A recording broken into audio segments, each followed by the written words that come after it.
राधे राधे दोस्तों।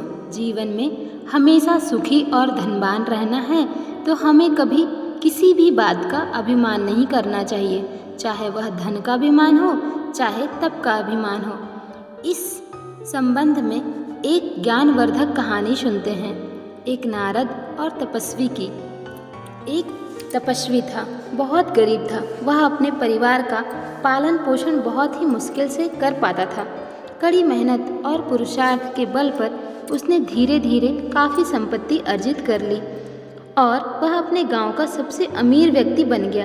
इस सब के बावजूद उसके मन में अमीर होने का तनिक भी अभिमान नहीं था। उसके पास ढेर सारे नौकर चाकर थे। उसका एक लड़का भी था और जो अब बड़ा हो चुका था। उस व्यक्ति ने अपने घर की सारी जिम्मेदारी अपने पुत्र को सौंप दी और स्वयं अपना समय भगवत भजन में बिताने लगा। वह व्यक्ति अपने मकान से कुछ दूर जंगल में एक कुटिया बनाकर तप करने लगा और बीच बीच में घर जाकर अपने पुत्र का मार्गदर्शन भी किया करता था। एक दिन देवर्षि नारद उस जंगल से होकर गुजर रहे थे कि तभी उनकी नज़र उस व्यक्ति पर पड़ी और वे वहीं रुक गए। दोनों में परस्पर संवाद आरंभ हुआ। उस व्यक्ति ने अपनी आध्यात्मिक अभिरुचि के अलावा अपने घर परिवार धन वैभव के विषय में भी देवर्षि को विस्तार से बताया। इस व्यक्ति की तपस्या में कितनी गहराई है, यह इस वन में रहकर तपस्वी होने का कहीं स्वांग तो नहीं रच रहा है, यह जानने हेतु देवर्षि ने उस व्यक्ति की परीक्षा लेनी चाहिए। प्रथम भेंट में वे उस व्यक्ति का कुशल क्षेम जानकर वहीं से चले गए। कुछ दिनों बाद देवर्षि फिर उससे मिलने जा पहुँचे। उन्होंने देखा कि वह व्यक्ति ध्यान में डूबा हुआ है। कुछ देर की प्रतीक्षा के उपरांत जब वह व्यक्ति ध्यान से बाहर आया तो उसे देवर्षि ने चेताया कि आपके मकान में भयंकर आग लग गई है और कुछ ही क्षणों में आपका सारा धन वैभव जलकर राख हो जाएगा।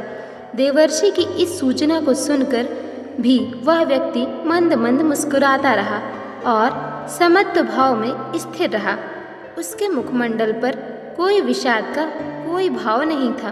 देवर्षि से वह विनम्रता पूर्वक कहने लगा, वह धन वैभव मेरा नहीं है, सब कुछ प्रभु का ही दिया हुआ है। जो भी हो प्रभु की इच्छा। प्रभु जो भी करते हैं अच्छा ही करते हैं। वैसे भी घर पर कई लोग हैं जो धन वैभव को बचाने के लिए पर्याप्त हैं, मैं उसकी चिंता क्यों करूं?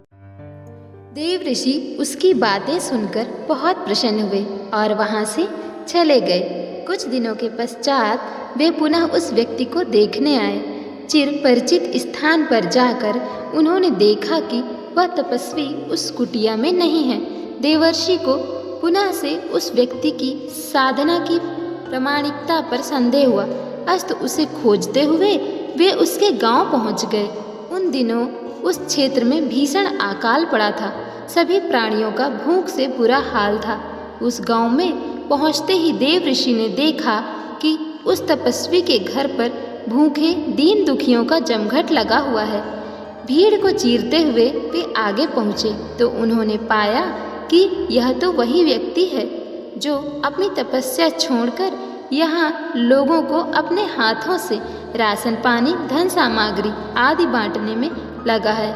उन्होंने यह भी देखा कि वहाँ से कोई भी खाली हाथ नहीं जा रहा है। सभी मुस्कुराते प्रसन्न होते हुए जा रहे हैं। देवर्षि उस व्यक्ति के सेवा भाव से अति प्रसन्न हुए और बोले, वत्स, तुम्हारी तपस्या हर दृष्टि से उत्तम है। तुमने वास्तव में अध्यात्म को सही अर्थों में अपनाया है। वह तपस्या भी क्या जिसमें मानव मात्र के कल्याण की भावना ना हो। दोस्तों, अपनी बात को आगे बढ़ाते हुए नारद जी कहते हैं, संसार में धनवान होना गलत बात नहीं है। इससे तो बहुत से शुभ कार्य हो सकते हैं। इससे लोगों का कल्याण व उपकार हो सकता है। गलत तो धन के अभिमान में डूब जाने और उससे मोह करने में है। राधे राधे दोस्तों।